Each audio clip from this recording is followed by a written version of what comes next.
വയ്യൂഹം തൊട്ട് നമ്മൾ കാണുമ്പോൾ നിങ്ങൾ സിനിമയോടൊപ്പം എപ്പോഴും യാത്ര ചെയ്യും, സംവിധാനമൊപ്പം പ്രൊമോഷൻ ഒക്കെ കണ്ടിട്ടുള്ളതാണ്.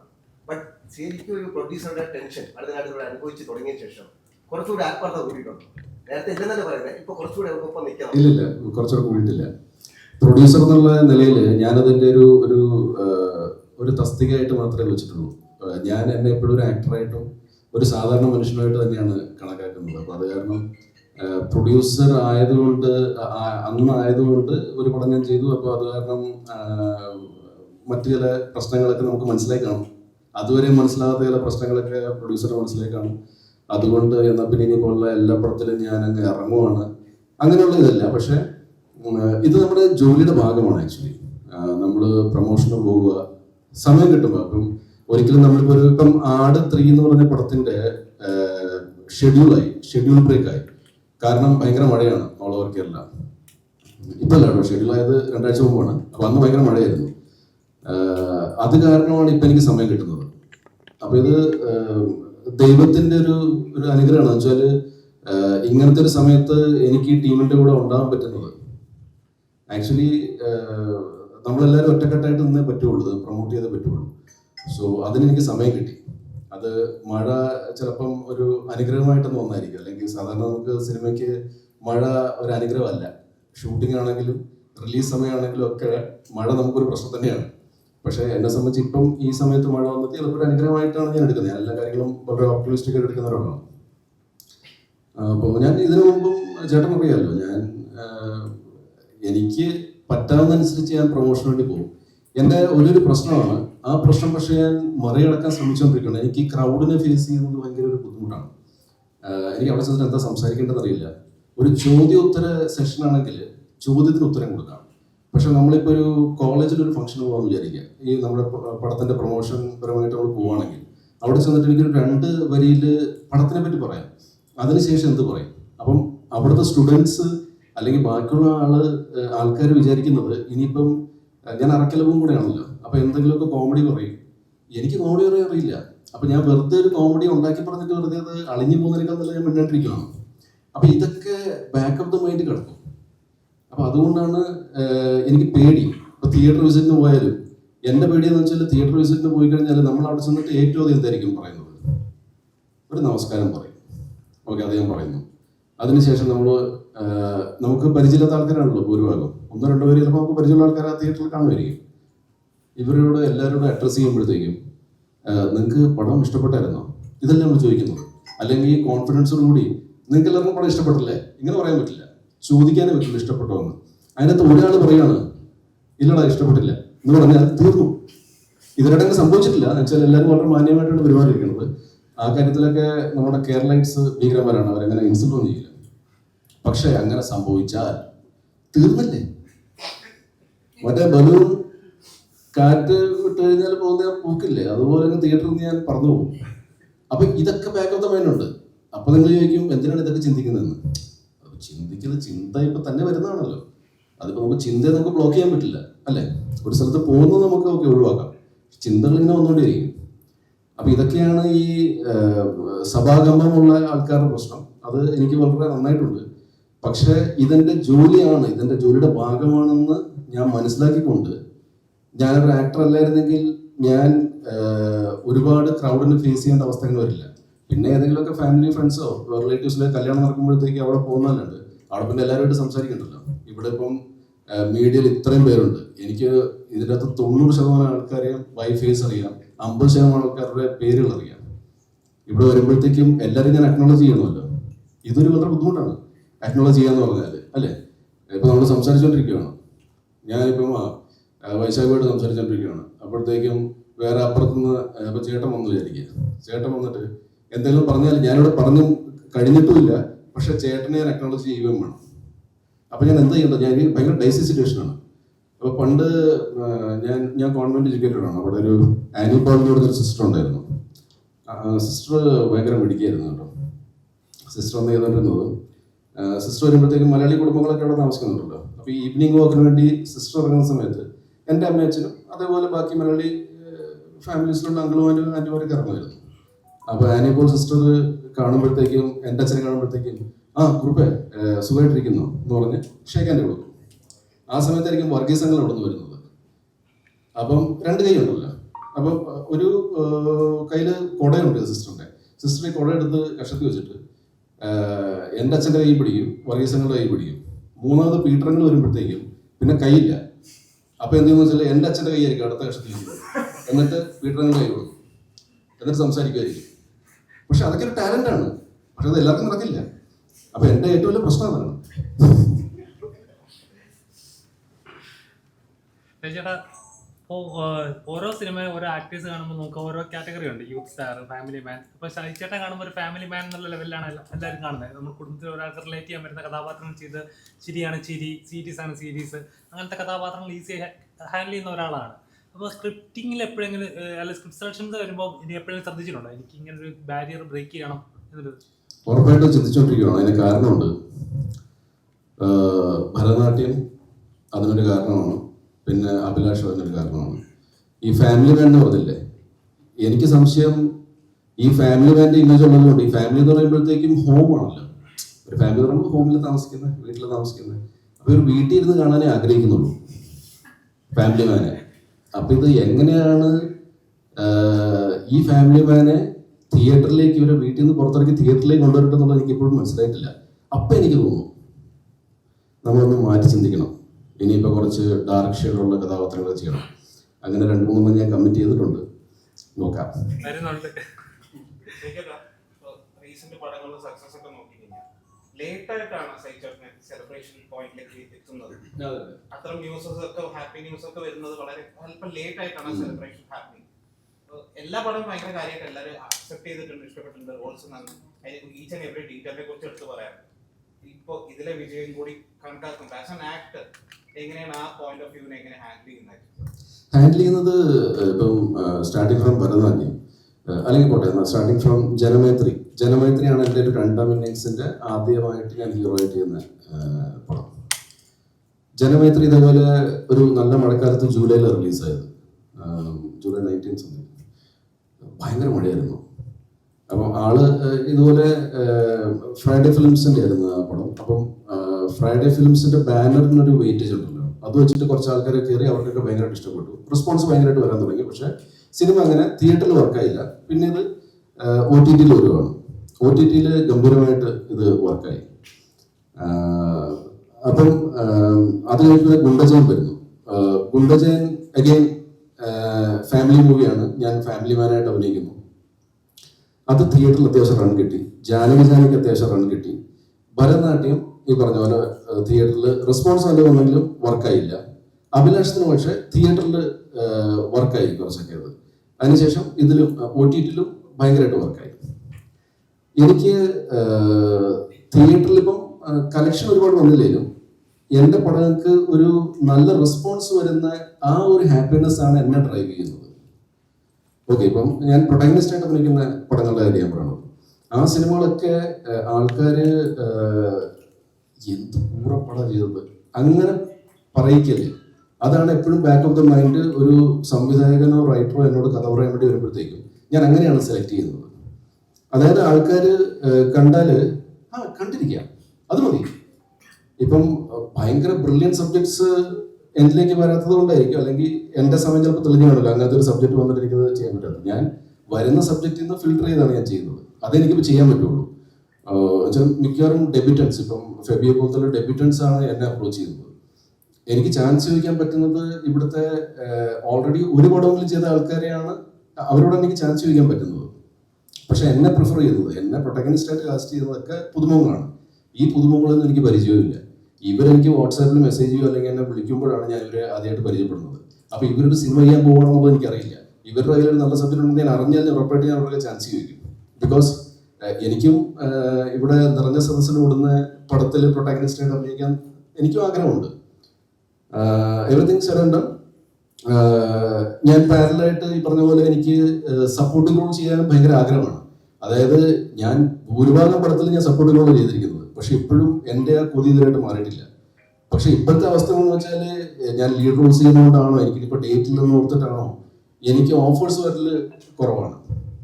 അപ്പം ഞാൻ ഇതേപോലെ ഞാനിപ്പോൾ നിങ്ങൾക്കൊക്കെ തന്നിരിക്കുന്ന ഇന്റർവ്യൂസിലൊക്കെ ഞാൻ പലവട്ടം പറഞ്ഞിട്ടുണ്ട്. പക്ഷേ ഇതൊക്കെ ആൾക്കാർ കേട്ടോ കേട്ടില്ലെന്ന് എനിക്കറിയില്ല. എനിക്ക് അങ്ങനെ ഒരു പണ്ട് വന്നുകൊണ്ടിരുന്ന പോലെ ഒരു സപ്പോർട്ടിംഗ് റോൾസ് വരുന്നില്ല. I'm still very very open to supporting roles. അത് ഏത് ടൈപ്പ് ഓഫ് ക്യാരക്ടർ ആയാലും, ഇപ്പോൾ നെഗറ്റീവ് ആയാലും നെഗറ്റീവ്, അല്ലെങ്കിൽ വോട്ട് എവർ. ഇപ്പം ഹ്യൂമർ എങ്കിൽ ഹ്യൂമർ, സീരിയസ് എങ്കിൽ സീരിയസ്. പിന്നെ ഇടയ്ക്കൊക്കെ വരുന്നത് അതിൽ നിന്ന് ഫിൽട്ടർ ചെയ്ത് ഞാൻ ചെയ്യുന്നുണ്ട്. ഞാൻ നേരത്തെ പറഞ്ഞ പോലെയാണ്, ഇപ്പോൾ സപ്പോർട്ടിംഗ് റോൾ ചെയ്യുകയാണെങ്കിലും ഐ എന്ന് പറയിപ്പിക്കാതിരിക്കുക. ആ മൊത്തം സിനിമയും എൻ്റെ കഥാപാത്രമൊക്കെ ഓക്കെ കണ്ടിരിക്കുക, അല്ലെങ്കിൽ നല്ലതാണ്, അല്ലെങ്കിൽ എബോ ആവറേജ് ആണ്. ഈ ബിലോ ആവറേജ് പരിപാടിയിലേക്ക് വരുമ്പോഴാണ് പ്രശ്നം. പക്ഷെ ഇതുവരെയായിട്ട് നിങ്ങൾ ചോദ്യത്തിന് ഉത്തരം ഇതാണ്, ഞാൻ ഹാപ്പിയാണ്. Because the responses I get from people, എവിടെ കണ്ടാലും, തിയേറ്ററിലോ അല്ലെങ്കിൽ സാറ്റലൈറ്റ് ചാനലോ അല്ലെങ്കിൽ OTT പ്ലാറ്റ്ഫോമിലോ എവിടെ കണ്ടാലും ആൾക്കാർ, മെജോറിറ്റി ആൾക്കാർ കേട്ടോ, 100% ഒന്നും ആരും നല്ലത് പറയുന്നില്ല, പക്ഷെ മെജോറിറ്റി ആൾക്കാർ, ലെറ്റ്സ് സേ 90% ആൾക്കാർ നല്ല പടമായിരുന്നു എന്ന് പറയുന്നുണ്ട്. അപ്പോൾ അതൊരു സന്തോഷമാണ്. ഞാൻ ഇനി വരുന്ന സമയത്തും എൻ്റെ കോമൺ സെൻസ് ഇതേപോലെയൊക്കെ തന്നെയാണ്. എൻ്റെ ബ്രെയിൻ സ്ട്രിങ്ക് ആയില്ല, അങ്ങനെയൊക്കെയുള്ള സംഭവങ്ങളുണ്ട്. പ്രായമാകും തോറും നമ്മുടെ അതൊക്കെ സംഭവിക്കുമല്ലോ. അപ്പം അതൊക്കെ സംഭവിക്കുന്നവരെ ഞാൻ ഈ രീതിയിലുള്ള മിനിമം ആവറേജ് രീതിയിലുള്ള പടമെങ്കിലായിരിക്കും ഞാൻ പ്രൊട്ടഗണിസ്റ്റ് ആയിട്ട് അഭിനയിക്കാൻ പോകുന്നത്. സെൽഫിഷ് ആയ ഒരു ഡയറക്ടറെ കാണിച്ചിട്ടുണ്ട്. അതിന്റെ ക്ലൈമാക്സിൽ എത്തുമ്പോൾ അതൊരു പശ്ചാത്തലം വെച്ചിട്ട് അത് മാറ്റി പറഞ്ഞ ഒരു സിറ്റുവേഷൻ വന്നത്. ഇപ്പൊ റിയൽ ലൈഫിൽ അങ്ങനെ ഒരു ദൈവം പ്രത്യക്ഷപ്പെടുകയാണെങ്കിൽ ചോദിക്കുന്ന ഒരു വരം കണ്ടുവച്ചിട്ടുണ്ടോ? പിന്നെ തീർച്ചയായും എൻ്റെ മക്കൾക്ക് വേണ്ടിയായിരിക്കും ഞാൻ ചോദിക്കുന്നത്. അവര് നല്ല സിറ്റിസൺസ് ആയിട്ട് വളരുക എന്നുള്ളതാണ്. നമ്മൾ ഒരുപാട് പ്രശ്നങ്ങൾ ഈ സമയത്ത് കാണുന്നുണ്ട്. കുട്ടികളൊക്കെ വലുതായിക്കൊണ്ടിരിക്കുകയാണ്. അവർ വലുതായതിനു ശേഷം നല്ല രീതിയിൽ, അതായത് നല്ല സിറ്റിസൺസ് പറഞ്ഞാൽ മനസ്സിലായില്ല, അതായത് ഇന്ത്യയിൽ എന്താണ് റൂൾസ് അത് പാലിച്ച് വളരുന്ന, അല്ലെങ്കിൽ അത് പാലിച്ച ഒരു സിറ്റിസൺസ് ആയിരിക്കണം ഇവര്. അത് പാലിച്ചോണ്ട് മുമ്പോട്ട് പോകുന്നത്. അവർക്ക് നല്ല എഡ്യൂക്കേഷൻ അവർക്ക് കിട്ടണം. അതിന് പരമാവധി നമ്മൾ ശ്രമിക്കുന്നുണ്ട്. അവരവരുടെ സ്വന്തം കാലിൽ നിൽക്കണം. ഇത് ഞാൻ സെൽഫിഷായിട്ട് പറയുമല്ലേ, എന്ന് വെച്ചാൽ ഇപ്പം നിങ്ങൾക്ക് മക്കളുണ്ടെങ്കിൽ, അല്ലെങ്കിൽ നാളെ മക്കളുണ്ടാവുകയാണെങ്കിൽ, നിങ്ങൾ എന്തെങ്കിലും ഉണ്ടല്ലോ ഈ വരം നിങ്ങളുടെ മുമ്പിൽ ദൈവം വരുമ്പോഴത്തേക്കും ചോദിക്കാൻ. ഞാൻ അതും കൂടെ ചോദിക്കണ്ടല്ലോ, ദൈവത്തിൻ്റെ കൂടെ അത്രയും നമ്മൾ ലോഡുണ്ടല്ലോ. അപ്പം ഞാൻ എൻ്റെ കാര്യം മാത്രം ചോദിക്കുന്നതാണ്. പക്ഷെ എനിക്ക് എല്ലാവരും നന്നാവണമെന്നാണ് ആഗ്രഹം. I am with everyone. എൻ്റെ പ്രയറിൽ എല്ലാവർക്കും ഹെൽത്തും വെൽത്തും ഒക്കെ കൊടുക്കണമെന്നാണ് എൻ്റെ പ്രയറിൽ ഒരു ലൈൻ. എല്ലാ ദിവസവും ഞാൻ ചൂടുകാലത്ത് 3 പ്രാവശ്യം കുടിക്കും, ഷൂട്ടിംഗ് അല്ലെങ്കിൽ നോർമൽ കാലാവസ്ഥയിൽ ചിലപ്പോൾ 1 പ്രാവശ്യമേ കുടിക്കുള്ളൂ. പക്ഷെ കുടിച്ചു കഴിഞ്ഞാൽ അപ്പം ഞാൻ പ്രാർത്ഥിക്കും. അതൊരു ശീലമാണ്.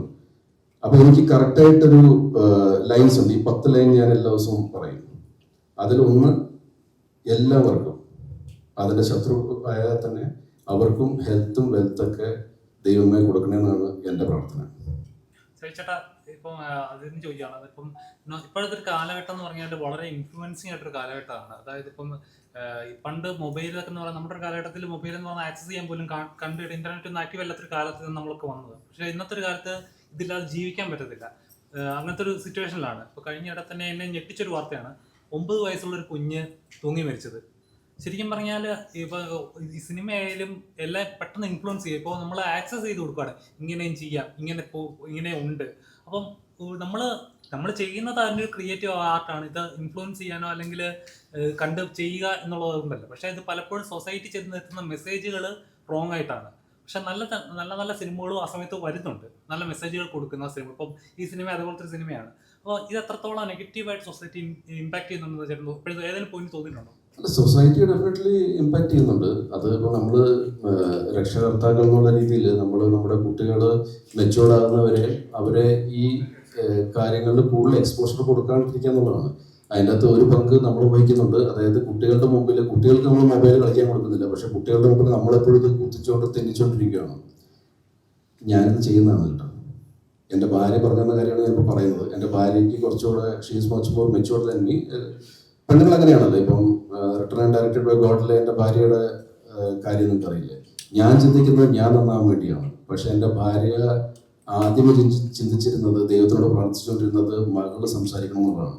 ഞാൻ ലാസ്റ്റ് ഇത്രയും ബുദ്ധിമുട്ടുകളൊക്കെ ഫേസ് ചെയ്തിട്ട് ദൈവം എൻ്റെ മുമ്പിൽ വന്ന് ബുദ്ധിമുട്ടുകളൊക്കെ ഫേസ് ചെയ്ത് ലാസ്റ്റ് ദൈവം എക്സാമ്പിൾസ് എൻ്റെ മുമ്പിൽ ഇങ്ങനെ ഇട്ടുകൊണ്ടിരിക്കുകയാണ്. എന്നിട്ടാണ് എനിക്ക് മനസ്സിലാവുന്നത് ഞാൻ സെൽഫിഷ് ആയിരുന്നു എന്നുള്ളത്. എന്നിട്ടാണ് ഞാൻ പറയുന്നത് എനിക്ക് എൻ്റെ മോള് സംസാരിക്കണമെന്നാണ്.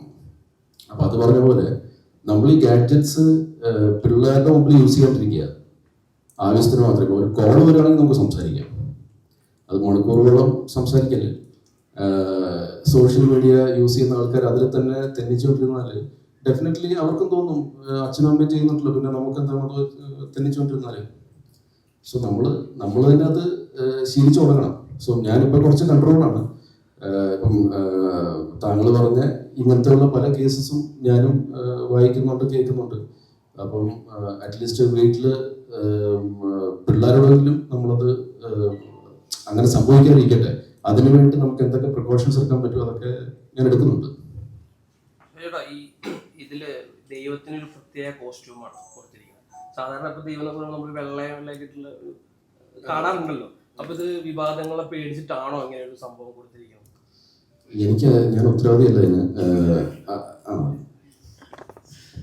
ആക്ച്വലി സംഭവിച്ചാൽ നമ്മൾ ഇതിനകത്തൊരു ദൈവത്തെ അല്ലെങ്കിൽ ഒരു മതത്തെ നമ്മൾ സപ്പോർട്ട് ചെയ്യാൻ നോക്കുന്നില്ല. അപ്പോൾ സോ നമ്മൾ യൂണിവേഴ്സിനൊരു കളർ തീം നമ്മൾ സമീറ സനീഷാണ് കോസ്റ്റ്യൂം ഡിസൈൻ ചെയ്ത് തന്നെ. അപ്പോൾ കുറേ കോസ്റ്റ്യൂംസ് കാണിച്ചു തന്നപ്പോൾ അതിൽ എനിക്ക് അതാണ് ഇഷ്ടപ്പെട്ട ഒരു ഡിഫറെൻറ്റ് പരിപാടി. കാരണം നമുക്ക് വെള്ളയിട്ട് കഴിഞ്ഞാൽ ആൾക്കാർ ജീസസ് ക്രൈസ്റ്റ് എന്ന് പറയും, പല പല രീതിയിൽ മാനിപ്പുലേറ്റ് ചെയ്യും. അപ്പം അതാണ് ഒരു ഡിഫറെൻറ്റ് പരിപാടി അങ്ങനെ വിളിച്ചത്.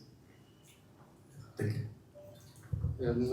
ബേസിക്കലി കോസ്റ്റ്യൂംസിലും മേക്കപ്പിലും ഒന്നും ഞാൻ ഇൻവോൾവ് ആകാറില്ല. നമുക്കൊരു കഥാപാത്രം തോന്നിയിട്ടുണ്ട്, അതിപ്പോൾ പ്രൊട്ടഗനിസ്റ്റ് ആയാലും അല്ലെങ്കിൽ ആന്റഗണിസ്റ്റ് ആയാലും അല്ലെങ്കിൽ സപ്പോർട്ടിംഗ് റോള് വേറെ ഏതെങ്കിലും ക്യാരക്ടർ ആയാലും കൊമേഡിയൻ ആയാലും നമ്മളൊരു സംവിധായകൻ അല്ലെങ്കിൽ റൈറ്റർ പറയുന്ന രീതി ചെയ്യാവുന്നതാണ്. ഇപ്പം സണ്ണി ഞാൻ ഫസ്റ്റ് ഡേ ഈ കോസ്റ്റ്യൂം ആയിരുന്നില്ല, മറ്റേ കളർഫുൾ കോസ്റ്റ്യൂം ആയിരുന്നില്ല. ഫസ്റ്റ് അവൻ്റെ പിങ്കും ഇതായിരുന്നു, മുണ്ടായിരുന്നു. അപ്പം നോർമൽ മനുഷ്യൻ്റെ കോസ്റ്റ്യൂം ആണല്ലോ. അതിനുശേഷം പിന്നെ ഇത് ഷൂട്ട് ചെയ്യുന്ന സമയത്ത് ഇത് കണ്ടപ്പോൾ എനിക്ക് ഭയങ്കര ഇഷ്ടപ്പെട്ടു.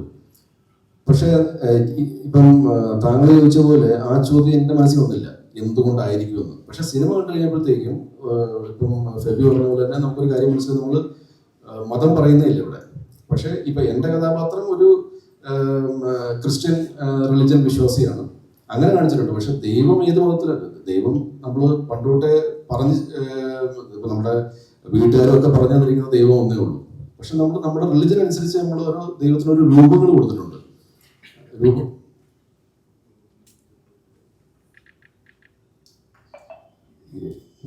എനിക്ക് കന്നഡയില്ലാണ്ട് വായിക്കാൻ പറ്റില്ല. ഇത്ര എടുത്ത് വെച്ചാൽ ഫോക്കസ് ആയിട്ട് നടത്താം. വേറൊന്നല്ല, ഗോഡിന്റെ ഫുൾ ഫോം അറിയാമോ? ഗോഡിന്റെ ജനറേറ്റർ, ഓപ്പറേറ്റർ, ഡിസ്ട്രോയർ, അങ്ങനെയാണ് actually creator of the universe. ആ രീതിയിലാണ് നമ്മൾ ദൈവത്തെ പ്രസന്റ് ചെയ്തേക്കുന്നത്. അല്ല, ഇത് സംഭവം വെച്ചാല് ചേട്ടനൊരു ക്രിസ്തീയ വിശ്വാസി അല്ലെങ്കിൽ ആ ഒരു മതത്തിൽപ്പെട്ടായതുകൊണ്ട് അയാളുടെ മുന്നിൽ പ്രത്യക്ഷപ്പെടുന്ന ആളെ എപ്പോഴും ക്രിസ്തീയ വേറൊരു ക്യാരക്ടറുണ്ട്, ഹിന്ദു ക്യാരക്ടറുണ്ട്. അപ്പൊ മെയിൻ ക്യാരക്ടർ ചേട്ടനായതുകൊണ്ട് പാളയം ദൈവം സഹായിക്കുന്നുണ്ട്. പിന്നെ അഭിഷേക് രവി എന്നുള്ള ക്യാരക്ടർ, അത് ഒരു ഹിന്ദു ക്യാരക്ടറാണ്. ഈ സിനിമയുടെ ടൈറ്റിൽ സെലക്ട് ചെയ്യാനായിട്ട് ഞാൻ കണ്ടു പരിചയിച്ച എല്ലാ സിനിമകളിലും പ്രിയാറമായ പേരുണ്ട്. പറഞ്ഞോട്ടെ വാഴു ദിവസമായിട്ട് ഇങ്ങനെ കണ്ടു. അതുപോലെ എല്ലാ സിനിമകളും ഞാൻ കണ്ട് പരിചയിച്ച കാണുന്നത് താങ്ക് ഗോഡ് എന്ന് എഴുതി കാണിക്കും. അത് ഏത് യുക്തിവാദ പ്രൊഡ്യൂസറായിട്ട് എഴുതി കാണിക്കാനാണ്. അങ്ങനെ ആ താങ്ക് ഗോഡ് നമ്മൾ ഓൺലൈനിലാണോ written and direct by God എന്നുള്ള ഈ ടൈറ്റിൽ കേട്ടത്? ആക്ച്വലി നമുക്ക് ആദ്യം ഓ മൈ ഗോഡ് അങ്ങനെ സംഭവങ്ങളൊക്കെ ആലോചിച്ചായിരുന്നു. പിന്നെ റൈറ്റേഴ്സ് ബേസ് വെച്ചിരുന്നു ഗിവ് ആൻഡ് ടേക്ക് പോളിസി എന്ന് പറഞ്ഞാൽ അത് അത്ര ഇതായി തോന്നിയില്ല. അപ്പോൾ ആക്ച്വലി ഓ മൈ ഗോഡ് എന്ന് പറഞ്ഞാൽ ആൾക്കാർ പറയും അതിൻ്റെ റീമേക്കാണ് മറ്റേതാണ്. അപ്പോൾ അങ്ങനെ ആക്ച്വലി ഡിഫറെൻ്റ് ആയിട്ട് ഇങ്ങനെ written and direct by God എന്ന് ഇതാക്കി. ആക്ച്വലി ഗോഡ് എന്നുള്ള സാധനം ഹൈലൈറ്റ് ചെയ്യാൻ നോക്കിയത്. ബട്ട് ഇപ്പോൾ ആൾക്കാർ written and direct by God എന്ന പേര് നല്ല രീതിയിൽ അക്സെപ്റ്റ് ചെയ്തു. ഷാജിപ്പ ഇതില് ഫസ്റ്റ് കാണിക്കുന്നതിൽ ഫസ്റ്റത്തെ പടം വിജയിച്ച ഒരാളുടെ ഭയങ്കരമായിട്ട് ആർമാദിക്കുന്ന ഒരു സംഭവം ഉണ്ട്. അപ്പം ചേട്ടൻ ഇങ്ങനെ വിജയത്തില് അധികമായിട്ട് ആർമാദിക്കാറുണ്ട്? ഞാനൊരു ഘട്ടം വരെയും എനിക്ക് ആഗ്രഹം ഉണ്ടായിരുന്നു ആഹ്ലാദിക്കണമെന്ന്. അന്ന് വരെ എനിക്ക് സക്സസ് കിട്ടിയില്ല. ഞാൻ ഒരു തീരുമാനം എടുത്തു, എനിക്കിനി ജീവിതത്തിൽ ഒരു ഹിറ്റ് സിനിമയിൽ അഭിനയിച്ചാൽ അത് ഹിറ്റാകുമല്ലോ, അത് ചിലപ്പോൾ 100 ദിവസം ഉള്ളതായിരിക്കും. അന്നത്തെ കാര്യം പറയുള്ളൂ. ഇപ്പം 100 ദിവസം കൂടുന്നില്ല. അന്ന് 100 ദിവസമൊക്കെ വരെ പോകുമായിരുന്നു. അപ്പം അങ്ങനെ ഒരു സമയം വരുവാണെങ്കിൽ ഞാൻ അങ്ങ് ആഹ്ലാദിക്കും. അപ്പം അത് ആ സമയത്ത് സംഭവിച്ചില്ല. പക്ഷേ ഞാൻ തീരുമാനം എടുക്കുവാണ്, ഞാൻ ആഹ്ലാദിക്കില്ല. ഞാൻ വളരെ മെച്ചൂർഡായിട്ട് എനിക്ക് സക്സസ് ഹാൻഡിൽ ചെയ്യാൻ വേണ്ടിയിട്ട് എനിക്ക് പറ്റും. ഞാൻ ഒരുപാട് ദുഃഖിക്കില്ല. ഒരു ഫ്ലോപ്പ് വന്നാൽ ഹിറ്റ് കിട്ടിയാൽ ഞാൻ ഒരുപാട് ആഹ്ലാദിക്കില്ല. അങ്ങനത്തെ ഒരു ഡിസിഷൻ എടുത്ത് ഒരു കുറച്ച് കാലം കഴിഞ്ഞപ്പോഴത്തേക്കും ട്രിവാൻഡ്രം ലോഡ്ജ് സംഭവിച്ചു. ഞാൻ മനസ്സിലാക്കുന്നത്, ഇതും എൻ്റെ ഭാര്യ പറഞ്ഞതെന്നാണ്, ഞാൻ മനസ്സിലാക്കിയതല്ല, പറഞ്ഞു പോയത് അറിയാട്ടെ. എൻ്റെ ഭാര്യ പറഞ്ഞത്, സൈജു ദൈവത്തിനും അറിയാം, അല്ലെങ്കിൽ നമ്മൾ ഈ അൾട്ടിമേറ്റ് പവർ ഉണ്ടല്ലോ, നമ്മളിപ്പോൾ ദൈവം എന്ന് വിളിക്കുന്നു, അല്ലെങ്കിൽ ഒരു അൾട്ടിമേറ്റ് പവർ നമ്മളെന്താണ് കൺട്രോൾ ചെയ്യുന്നത്. അപ്പം ഐദർ അൾട്ടിമേറ്റ് പവർ ഓർ ഗോഡിന് അറിയാം ഒരാൾക്ക് എപ്പോഴും സക്സസ് കൊടുക്കേണ്ടതെന്ന്. അയാൾക്ക് ഹാൻഡിൽ ചെയ്യാൻ പറ്റുമെന്ന് ദൈവത്തിന് കൂടെ തോന്നണം. He's matured enough to handle success. അപ്പോഴായിരിക്കും ഇത് നമുക്ക് സക്സസ് കിട്ടുന്നതെന്ന്. അപ്പം ഞാൻ അത് പറഞ്ഞതുകൊണ്ട് ഞാൻ സ്വന്തമായിട്ട് മെച്ചൂർഡാണെന്നും തീരുമാനിച്ചതല്ല. പക്ഷേ ഒരു ഘട്ടം കഴിഞ്ഞപ്പോഴത്തേക്കും ഒരുപാട് തോൽവികൾ, ഒരുപാട് എന്താണ് ഈ ആൾക്കാർ ഇഗ്നോർ ചെയ്യുന്നതും, അത് പലരും, ഇപ്പം ഇൻഡസ്ട്രിയിൽ ഞാൻ പറയുന്നില്ല, അല്ലെങ്കിൽ സാധാരണ ജനത്തിന് ഞാൻ പറയുന്നില്ല, പക്ഷെ അങ്ങനെയുള്ള ഒരുപാട് ഹേർഡിൽസ് ഞാൻ കണ്ടതുകൊണ്ട് എനിക്ക് പിന്നെ ഒരു സക്സസ് വന്നപ്പോഴത്തേക്കും എനിക്കറിയാം ഇത് ലിമിറ്റഡ് പീരിയഡ് ഓഫറാണ് ദൈവത്തിൻ്റെ. ഇത് അധികം കാലം കാണൂല. അതായത് ആ സിനിമയുടെ കാര്യം ഞാൻ പറയണത് കറക്റ്റാണ്. വെച്ചാൽ ട്രിവാൻഡ്രം ലോഡ്ജ് റിലീസായത് ഹിറ്റായി, എൻ്റെ ക്യാരക്ടർ ഭയങ്കരമായിട്ട് അപ്രീഷിയേറ്റ് ചെയ്തു. 1 മാസം 2 മാസം അത് കഴിഞ്ഞ് ആ പടം മറന്നു ആൾക്കാർ. അപ്പോഴത്തേക്കും വേറൊരു ഹിറ്റ് പടം വന്നു കഴിഞ്ഞു, വേറെ ആരുടെയെങ്കിലും. അപ്പോൾ ട്രിവാൻഡ്രം ലോഡ്ജ് മറന്നു. പിന്നെ നമ്മൾ അടുത്തൊരു ഹിറ്റ് കൊടുക്കണം. അത് വീണ്ടും ആ ഹിറ്റ് വന്നു കഴിഞ്ഞാൽ വീണ്ടും ലിമിറ്റഡ് പീരീഡ് ആണത്. ആ ഓഫർ ലിമിറ്റഡ് പീരീഡ് കാണുള്ളൂ. അതേപോലെ തന്നെ ഈ ഫ്ലോപ്പുകൾ, ഇപ്പം ഭരതനാട്യം ഫോർ എക്സാമ്പിൾ, ഭരതനാട്യത്തിലാണ് ഞാൻ ഏറ്റവും കൂടുതൽ ഡിപ്രസ്ഡ് ആയത്. അതിൻ്റെ കാരണം സതീഷ് ഏട്ടൻ പറഞ്ഞ പോലെ ഞാൻ പ്രൊഡ്യൂസർ ആയതുകൊണ്ടല്ല കേട്ടോ. അതിൻ്റെ കാരണം അത്രമാത്രം ഞാനിത് ഹിറ്റാവുമെന്ന് വിചാരിച്ചു. ഭയങ്കര കോൺഫിഡൻസ് ആയിരുന്നു എനിക്ക്, ഈ പടം എന്തായാലും ഹിറ്റാവും. ഈ കോൺഫിഡൻസ് ഞാൻ ആരോടും ഞാൻ കാണിച്ചിട്ടില്ല. എൻ്റെ ഫാമിലിയിലും എൻ്റെ പാർട്ട്ണറും അല്ലെങ്കിൽ സംവിധായകൻ അവരോടൊക്കെ ഞാൻ കാണിച്ചിട്ടുണ്ട്. പക്ഷേ ഇത് പുറത്ത് ഞാൻ ആരോടും പറഞ്ഞിട്ടില്ല അങ്ങനെ ഓപ്പണായിട്ട്. ഇതെന്തായാലും ഹിറ്റാണ്, മിനിമം ഗ്യാരണ്ടി എന്ന് ഞാൻ പറഞ്ഞിട്ടില്ല. പക്ഷെ എൻ്റെ ഉള്ളിൻ്റെ ഉള്ളിൽ ഇത് അടിക്കുമെന്നായിരുന്നു ഞാൻ വിചാരിച്ചത്. അത് വീണതോടുകൂടി ഞാൻ തകർന്നു പോയി. ഭയങ്കര ഡിപ്രസ്ഡ് ആയിരുന്നു. ക്ലിനിക്കൽ ഡിപ്രഷൻ അല്ല, പക്ഷെ ഭയങ്കര വിഷമം. എൻ്റെ ഭാര്യ, ഞാൻ പല ഇൻ്റർവ്യൂസിലും പറഞ്ഞിരുന്നു, എൻ്റെ ഭാര്യ എന്നോട് പറഞ്ഞു, സൈജു ഒന്ന് റീതിങ്ക് ചെയ്യാൻ പറ്റില്ല, ബാക്ക് ടു കോർപ്പറേറ്റിലേക്ക് പോകും. ഇപ്പം ഇങ്ങനെ ഓരോ സിനിമ വരുമ്പം ഓടാണ്ട് വരുമ്പോഴത്തേക്കും ഡിപ്രസ്ഡ് ആയാൽ പിന്നെ സൈജു അതിനെല്ലാം നേരം കാണുള്ളൂ. വെച്ചാൽ ഓരോ പടം വരുമ്പോഴത്തേക്കും ഇങ്ങനെ ഡിപ്രസ്ഡ് ആയിട്ട് ഒരാഴ്ച ഇരിക്കുകയാണെന്നൊക്കെ പറഞ്ഞാൽ ഞാനൊന്ന് ചിന്തിച്ചു, ശരിയാണ്, വിട്ടാലോ പരിപാടി. അപ്പോഴത്തേക്ക് എന്താ പറ്റിയെന്ന് വെച്ചാൽ ഇത് 3 ആഴ്ച കഴിഞ്ഞപ്പോഴത്തേക്കും OTT-ൽ വന്നു. ഇതങ്ങ് കയറി അങ്ങ് ഭയങ്കര ഹിറ്റായി. പക്ഷേ ഞാൻ ആഹ്ലാദിച്ചില്ല. അത്രയും സന്തോഷം ഉള്ളിൽ ഭയങ്കരമായിട്ടുണ്ടായിരുന്നു. ഞാനത് കടിച്ചു പിടിച്ച് വെച്ച് ഞാൻ പുറത്ത് ആരോടും കാണിച്ചില്ല ഞാൻ ഇത്ര എക്സൈറ്റഡ് ആണ്. ഞാൻ പക്ഷെ ഭയങ്കര എക്സൈറ്റഡ് ആയിരുന്നു. ചില പടം ഹിറ്റായല്ലോ. അപ്പൊ എന്തായാലും നമ്മുടെ ചോദ്യം റോഡിലേക്ക് പോയത്. യെസ്. അപ്പൊ അതുകൊണ്ട് ഉള്ളിനുള്ളിലൊക്കെ സന്തോഷിക്കും. ഇപ്പം ഭരതനാട്യത്തിൽ നിന്ന് ഞാനൊരു പാഠം പഠിച്ചത് പണ്ടറിയാവുന്നതാണ്. പക്ഷെ എങ്കിൽ പോലും കൂടുതൽ ഒരു പടത്തിന്റെ പടം എന്തെങ്കിലും പ്രശ്നമാകുവാണെങ്കിൽ തോൽവിയിൽ നമ്മൾ ഡിപ്രസ്ഡ് ആകാൻ പാടില്ല. പക്ഷേ ഇതൊക്കെ നമുക്ക് പറയാവുന്നേ ഉള്ളൂ. നാളെ ഒരു പടത്തിന് സംഭവിച്ചാൽ, ഇന്നിപ്പം റിട്ടേൺ ഡയറക്ടർ ഗോഡിന് ഭയങ്കര മോശം റെസ്പോൺസാണ് വന്നിരുന്നെങ്കിൽ വീണ്ടും ആ ഡിപ്രഷൻ ഉണ്ടായിരുന്നു എനിക്ക് മിനിമം ഒരാഴ്ച.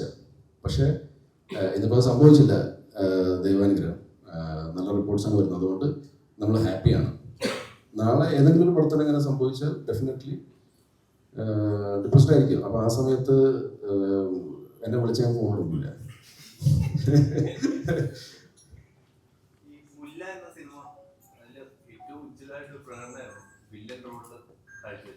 അതിനുശേഷം പിന്നെ അങ്ങനെ ഒരു ഡീപ്പായിട്ടൊരു വില്ലനിലേക്ക് ഒരു യാത്ര നടത്താത്ത എന്തുകൊണ്ടാണ്? ഈ നമ്മുടെ ലുക്കിന് ഒരുപാട് ചേഞ്ചസ് വരുമല്ലോ. എൻ്റെ തോന്നലാണ് ഇപ്പോൾ ചോദിച്ചുകൊണ്ട് ഞാൻ അതിനെപ്പറ്റി ആലോചിക്കുകയാണ്. എന്നോട് എൻ്റെ ഒരു ഫ്രണ്ട് ആക്ടർ പറഞ്ഞതാണ്, ഒരുപക്ഷെ 2012 സെപ്റ്റംബറൊക്കെ ആയപ്പോഴായിരിക്കും സൈജുവിൻ്റെ മുഖത്തിന് കോമഡി ചെയ്യാൻ പറ്റിയൊരു ഫേസായി പാകപ്പെട്ടത്. അതുകൊണ്ടായിരിക്കും ട്രിവാൻഡ്രം ലോഡ്ജിൽ അത് കിട്ടുകയും അത് സക്സസ്ഫുൾ ആയത്. അപ്പോൾ അത് പറഞ്ഞ പോലെ ചിലപ്പോൾ അതിനുശേഷം ഒരു റൈറ്ററിനോ ഡയറക്ടറിനോ എന്നെ ഒരു നെഗറ്റീവ് ക്യാരക്ടറിൽ പ്ലേസ് ചെയ്താൽ അത് ഓക്കെ ആയിരിക്കും തോന്നി കാണില്ല. അന്നുവരെയും ഇപ്പം ഹലോ, ബാബ കല്യാണി, മുല്ല, ഇതിൽ 3 ഞാൻ വില്ലനായിട്ട് അഭിനയിച്ചിരിക്കുന്നത്. പിന്നെ അതിനുശേഷം ലെഫ്റ്റ് റൈറ്റ് ലെഫ്റ്റിൽ 2 സീനിൽ അത് നെഗറ്റീവ് ക്യാരക്ടറാണ്.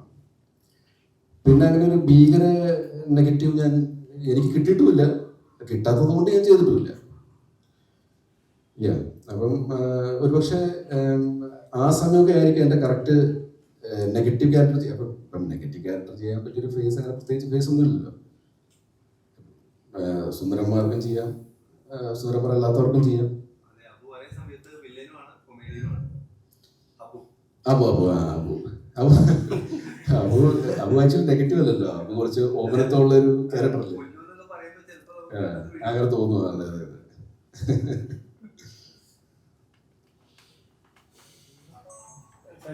നേരത്തെ തിയേറ്ററിൽ ഇറങ്ങിയ പടങ്ങൾ പിന്നീട് തിയേറ്ററിൽ വർക്കാകാതെ പിന്നീട് OTT-ൽ വർക്കായ കുറെ സിനിമകൾ ഇപ്പം നിലവിൽ കുറെ നാളുകളായിട്ട് ഇപ്പം മലയാളത്തിൽ ഇറങ്ങുന്നു. ഇത് തിയേറ്ററിൽ വർക്കാതെ പിന്നീട് OTT-ൽ വർക്കാകും. ഇന്നലെ ഞായറാഴ്ച ആയിരുന്നു. അപ്പൊ ഇന്നലത്തെ കേരളത്തിലെ ബുക്കിംഗ് നിരക്ക്, തിയേറ്ററിലെ ബുക്കിംഗ് നിരക്ക് നോക്കുമ്പോൾ ഓൾറെഡി റിലീസായ പടങ്ങളെക്കാട്ടിലും കൂടുതൽ റീ റിലീസായ ചോട്ടാമുമ്പ് എന്ന സിനിമയ്ക്കാണ് കളക്ഷൻ കൂടി വന്നിരിക്കുന്നത്. അതായത് പുതിയ സിനിമ ഉണ്ടായിട്ടും അത് കാണാതെ ഓൾറെഡി കണ്ട സിനിമകൾ പ്രേക്ഷകർ വീണ്ടും തിയേറ്ററിലേക്ക് കാണാൻ പോകും. അപ്പൊ ഈ പ്രേക്ഷകരുടെ ഒരു ആസ്വാദന രീതിക്കുണ്ടായ ഈ ഒരു മാറ്റം എന്തുകൊണ്ടാണെന്ന് മനസ്സിലാക്കാൻ ശ്രമിച്ചു. ആസ്വാദന രീതി എന്ന് പറഞ്ഞാല് ഞാൻ എൻ്റെ പടം ഇല്ലായിരുന്നെങ്കിൽ ഞാൻ ഉറപ്പായിട്ടും ചോട്ടാമുമ്പേക്ക് പോകും. ചോട്ടാമുമ്പ് ഞാൻ ഓൾറെഡി കണ്ട പടമാണ്, എൻ്റെ വൺ ഓഫ് മൈ ഫേവറേറ്റ് സിനിമയാണത്. അപ്പോൾ ഉറപ്പായിട്ടും ഇന്നിപ്പോൾ പുതിയ കളർ ഗ്രേഡിങ്ങിലും പുതിയ സൗണ്ട് എഫക്റ്റിലൊക്കെ വരുമ്പോഴത്തേക്കും അതൊന്ന് അനുഭവിക്കാൻ വേണ്ടി ഞാൻ ഉറപ്പായിട്ടും ഞാൻ പോകും. അപ്പം ഫസ്റ്റ് ചോയ്സ് എപ്പോഴും അതായിരിക്കും. ഇന്നിപ്പോൾ എൻ്റെ സിനിമ റിലീസ് ആയതുകൊണ്ടാണ് ഞാൻ ആദ്യം അത് കാണാൻ വേണ്ടി പോയത്. അതർവൈസ് അത് ബട്ട് നാച്ചുറൽ അല്ലേ. നമ്മൾ പണ്ട് ഇഷ്ടപ്പെട്ട ഒരു പടം, അതും ലാലേട്ടൻ്റെ പോലത്തെ ഒരു ലെജൻഡിൻ്റെ പടമൊക്കെ വരുമ്പോഴത്തേക്കും ഓൾറെഡി ഹിറ്റായ എത്രയോ നാളോടിയ പടം അത് വീണ്ടും നമുക്കൊരു പുതിയ രൂപത്തിൽ വരുമ്പോൾ ആ പുതിയ രൂപത്തിൽ എങ്ങനെയാണ് വന്നിരിക്കുന്നതെന്ന് കൂടെ അറിയാൻ വേണ്ടി ഡെഫിനറ്റ്ലി നമുക്കൊരു ഇത് കാണില്ല. അപ്പം അത് അങ്ങനെയാണത്, അത് നാച്ചുറലി ഇറ്റ്സ് ലൈക്ക് ദാറ്റ്.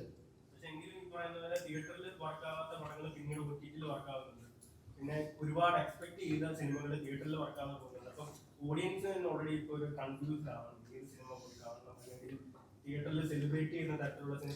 ഓഡിയൻസിന് ആക്ച്വലി കൺഫ്യൂഷൻ ഒന്നുമില്ല. അവർ ഓൾറെഡി തീരുമാനം എടുത്ത് കാണും ഏത് സിനിമ കാണേണ്ടത് കാണാത്തതെന്ന്. Audience are not confused. നമ്മൾ ഒരു പാക്കേജായിട്ട് എങ്ങനെയാണ് ഇത് ആൾക്കാരിലേക്ക് എത്തിക്കുന്നത് അതിൽ ഡിപ്പെൻഡ് ചെയ്യും. മോർ പബ്ലിസിറ്റിയിൽ ഇപ്പം നമ്മുടെ ടൂറിസ്റ്റ് ഹോം പോലത്തെ പടങ്ങൾ ആദ്യം കളക്ഷൻ ഇല്ലായിരുന്നു, പിന്നെ അത് ഭയങ്കരമായിട്ട് ഹിറ്റായി. അത് വളരെ റെയറായിട്ട് ഇപ്പം സംഭവിക്കാൻ ചാൻസ് ഉണ്ട്. പണ്ടൊക്കെ ആയിരുന്നെങ്കിൽ ഈ പറഞ്ഞ പോലെ ഒരാഴ്ച കഴിയുമ്പോഴത്തേക്കും ചില സിനിമകളൊക്കെ കേട്ടിട്ടുണ്ട്, ഒരാഴ്ച വരെ ആളില്ലായിരുന്നു, പിന്നെ ഉടനെ പിന്നെ പെട്ടെന്ന് അങ്ങ് കയറി. ഇപ്പം ഫോർ എക്സാമ്പിൾ ഇപ്പം ക്ലാസ്മേറ്റ്സ് എനിക്ക് ഓർമ്മയുണ്ട്, ആദ്യത്തെ ദിവസം അത്രയും തിരക്കില്ലായിരുന്നു, പക്ഷെ പിറ്റേ ദിവസം തൊട്ട് ഭയങ്കര ഹിറ്റായി. അപ്പം അങ്ങനെയൊക്കെ സംഭവിച്ചിട്ടുണ്ട്, ഇപ്പം എൻ്റെ ഓർമ്മയിൽ സംഭവിച്ചിട്ടുണ്ട്. പക്ഷെ ഇപ്പം അതിനുള്ളൊരു സ്പേസ് ഇല്ല. ആ സ്പേസാണ്, അതായത് ഈ 2 ദിവസം കഴിഞ്ഞിട്ട് ഹിറ്റാകുന്ന അല്ലെങ്കിൽ ഒരാഴ്ച കഴിഞ്ഞിട്ട് ഈ കളക്ഷൻ വരുന്നൊരു സ്പേസിലേക്കാണ് ഇപ്പോൾ OTT അല്ലെങ്കിൽ സാറ്റലൈറ്റ് വന്നിരിക്കുന്നത്. അപ്പോൾ ആൾക്കാർ അവിടെ കൂടുതലും OTT, ബിക്കോസ് നമ്മുടെ സമയം അനുസരിച്ച് അത് കാണാം. സോ ഇപ്പം കുറച്ചുനാൾ മുന്നേ നോക്കുമ്പോൾ OTT റിലീസ് ഒരു 3 മാസത്തിന് ശേഷമായിരിക്കും, തിയേറ്ററിൽ റിലീസായി 3 മാസത്തിന് ശേഷമായിരിക്കും OTT-ൽ വരും. പക്ഷേ അതേ മാസം തന്നെ OTT-ലെ പടങ്ങൾ വരുന്നുണ്ട്. അപ്പൊ അത് ഓൾറെഡി ഇപ്പം പ്രേക്ഷകർക്കാണെങ്കിലും ഇത് തിയേറ്ററിൽ പോകേണ്ട 2 ആഴ്ച കഴിഞ്ഞാൽ OTT വരും.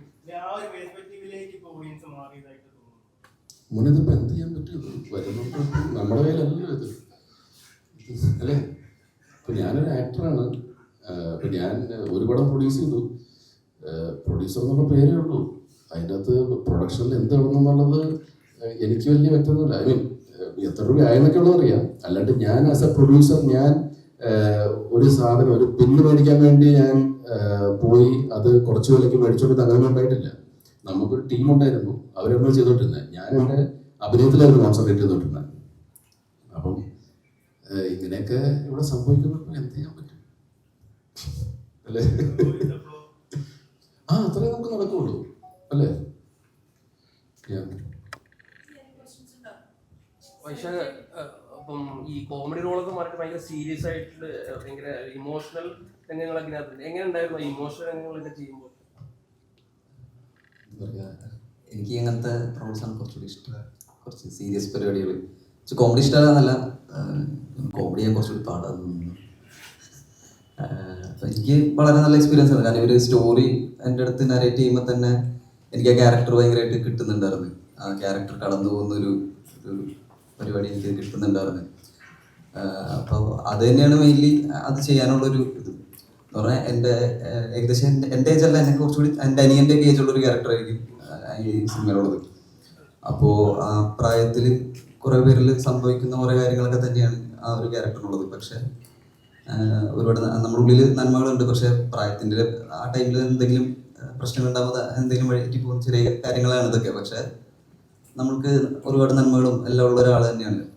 ആ ഒരു ക്യാരക്ടറിന് എനിക്ക് അങ്ങനെയാണ് കിട്ടിയത്, പ്രായത്തിൻ്റെതായ ആ പ്രായത്തിൽ സംഭവിക്കുന്നൊരു തെറ്റ് പോലെ. അപ്പം അത് തന്നെയായിരുന്നു എനിക്ക് മെയിൻലി ആ ഒരു ക്യാരക്ടറിൻ്റെ ഇമോഷൻ കിട്ടാനുള്ളത്. പിന്നെ സഹിച്ചുകൊണ്ടൊപ്പം വരുന്ന കൂടുതലും പരിപാടികൾ.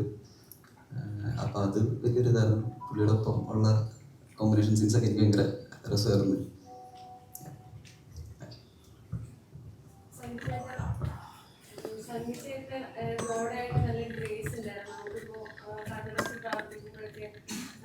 മഹാദേവൻ സീരിയലൊക്കെ കാണുമ്പോൾ ശിവനെ പിന്നീട് അതിൽ അഭിനയിച്ച ആക്ടറിനാവുമ്പോൾ അതുപോലെ സഹിച്ചാൽ അങ്ങനെ ആൾക്കാർ പ്രാർത്ഥിക്കുമ്പോൾ സജീവയും നടനെയായിട്ട്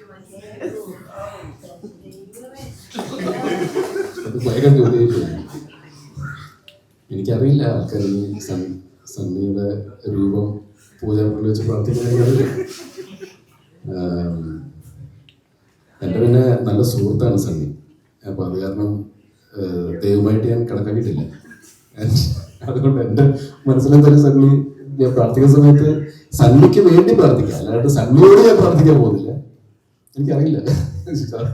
അടി കണ്ട ആൾക്കാർ ഇപ്പം 2 പേര് കെട്ടിപ്പിടിച്ച് ഉമ്മയൊക്കെ വെച്ചു സണ്ണിയെ തിയേറ്ററിൽ ചെന്നപ്പോഴത്തേക്കും. അത് ആ തിയേറ്ററിൽ ആ ഗ്രേസ് അല്ലെങ്കിൽ ഓറ ഫീൽ ചെയ്തുകൊണ്ടായിരിക്കും ഡെഫിനറ്റ്ലി. സോ അങ്ങനെ സംഭവിക്കാനുള്ളത് കേട്ടോ, പറയാൻ പറ്റില്ല. ഹോളിവുഡ് സിനിമകളിൽ ജീസസ് ആയിട്ട് അഭിനയിച്ചവരുടെ ആ ആർട്ടിസ്റ്റുകളുടെയൊക്കെ ഫോട്ടോ അതേ ഫോട്ടോ എടുത്ത് ഈ ദുഃഖവെള്ളിയാഴ്ച ആ സമയങ്ങളിലൊക്കെ ചിലർ സ്റ്റാറ്റസ് ഇടാറുണ്ട്. സഞ്ജയ് ഫോട്ടോ ഒക്കെ ആരെങ്കിലും സ്റ്റാറ്റസ് ഇട്ടിട്ട് ആ രീതിയിലൊരു സംഭവിക്കാം, അത് പറയാൻ പറ്റില്ല. അത് സംഭവിച്ചുകൂടായില്ല, സംഭവിക്കട്ടെ. നമ്മളുണ്ടല്ലോ തിയേറ്റർ വിസിറ്റിന് പുറത്തു പോകുമ്പോൾ ആൾക്കാർ ദൈവമേ എന്നെ അനുഗ്രഹിക്കൂ പറഞ്ഞ ആ രീതിയിലാണ് സൺഡേ അഡ്രസ് വരെ ചെയ്തത്. നമ്മളെല്ലാം കണ്ടിട്ട് വർക്കായി. Ultra modern kitchen devices. ഒരു കിച്ചണിൽ വേണ്ട എല്ലാ ലേറ്റസ്റ്റ് ബ്രാൻഡുകളും ഇവിടെയുണ്ട്. ലോകോത്തര ബ്രാൻഡുകൾ, original products, wide range. MyG future. WhatsApp വഴി ഇംഗ്ലീഷ് പഠിക്കാൻ ഇംഗ്ലീഷ് കഫേ ഉള്ളപ്പോൾ ഇംഗ്ലീഷ് ഒരു വിഷയമേ അല്ല.